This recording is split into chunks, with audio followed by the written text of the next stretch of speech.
Welcome to Supernatural Stocks on Moneyweb with your host, the Finance Ghost. This is your weekly fix of equity analysis designed for stock pickers. Whether local or international, you can expect a mix of news and my ideas about what I'm seeing in the markets. Welcome to Supernatural Stocks in a week where the markets are tough and ugly for a lot of people. But here are two numbers from the past week that I want you to chew on. The first one is France 2030, the French government's initiative to attract researchers, and I quote, in health, climate action, AI, and fundamental sciences. We believe in science, proclaimed Emmanuel Macron on X, with no sign of those wonderful shades from Davos that have become a meme. Frankly, the amount he announced is even more worthy of becoming a meme. Just 30 million euros, not billion, million euros was the figure attached to a statement about how, and I quote again, science has found its home. 30 million euros? Look, I can't speak for the health initiatives, but that is quite literally a drop in the ocean in AI. And this is France we are talking about, the country that seems to have stepped into the lead role in Europe. Yikes. So here's the other number that I wanted to share with you. $200 billion, or put differently, around 185 billion euros. Yes, that is 6,000 times larger than the amount announced by France. And the relevance of that number? It is Amazon's planned capex amount in FY26. The American company will be outspending Europe's sovereign champion by 6,000 times. And in reality, it's more than that if you dig into that French number and you try to isolate the AI portion. But really, with that kind of difference, who cares? We are in an arms race, folks, and I'm not talking about the one doing wonders for European defense stocks. Rheinmetall, for example, up 125% in the past year. I'm talking about weapons of a different kind, the race to win in AI. And let's face it, over the long term, that is almost certainly the more important race. I know that these Amazon and France numbers are not a perfect comparison, and I know there are other investment initiatives in Europe around this.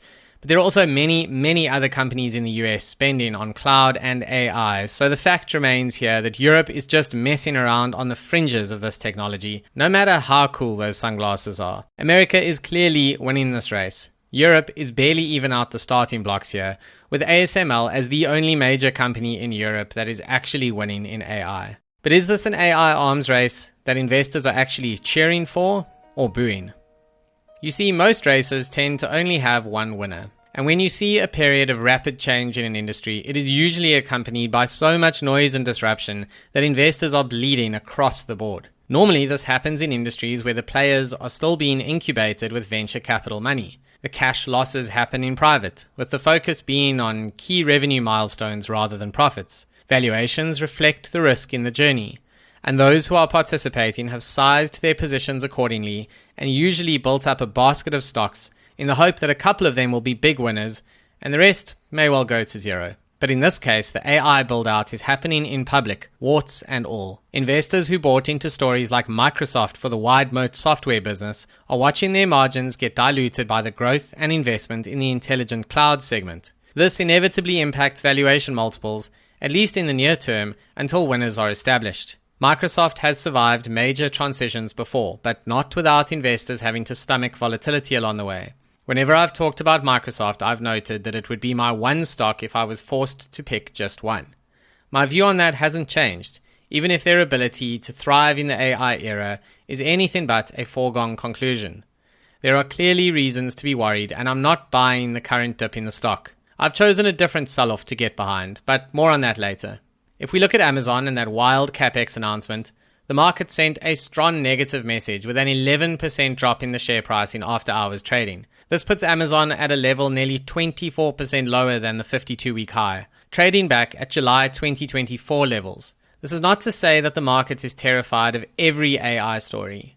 Alphabet, the holding company of Google, is putting out great numbers right now in cloud growth, with the share price having decoupled dramatically from the likes of Amazon. I got this one completely wrong, and I missed out. I didn't think that Alphabet would manage the journey from keyword searching to AI searching quite as elegantly as it has. I'm also hearing an increasing number of people using Gemini rather than ChatGPT and Copilot, so Alphabet is doing well right now. If you draw a one-year chart of Alphabet and Amazon, you'll see that they were almost perfectly correlated from February 2025 till around August 2025.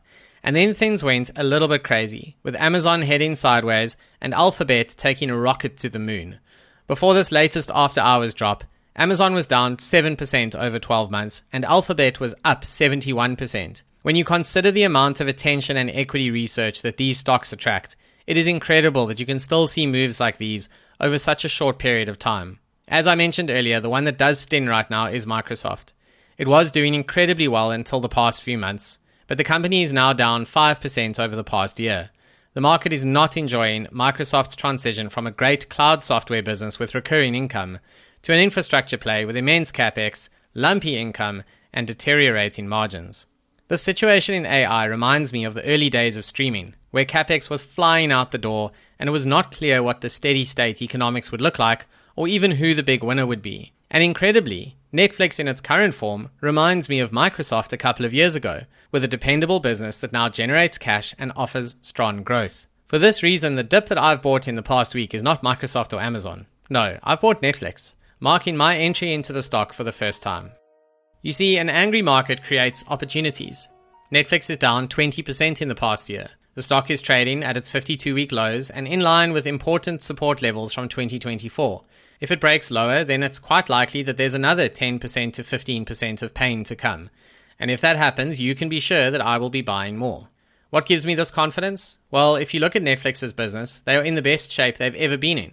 After a land grab strategy in streaming that looked a lot like what we are now seeing in AI, Netflix emerged as the best of the pure play streamers with paid membership models.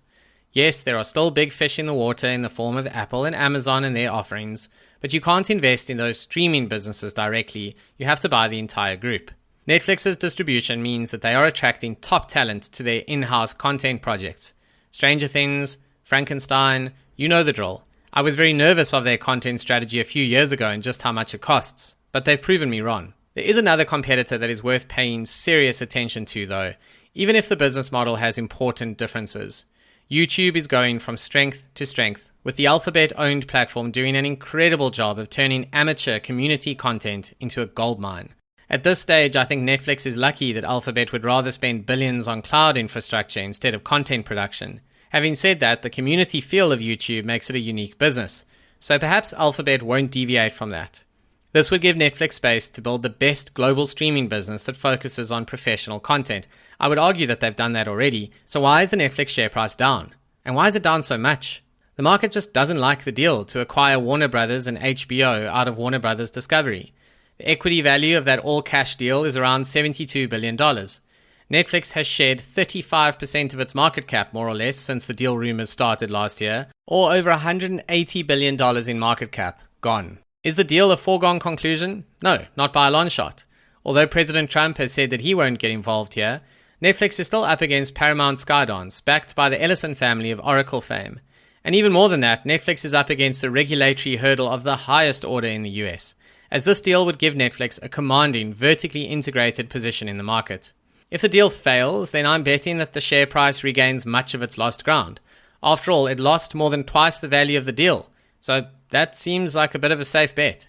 And if the deal goes through, I'm betting that the market has overreacted and is underestimating the value to Netflix of having access to even better content.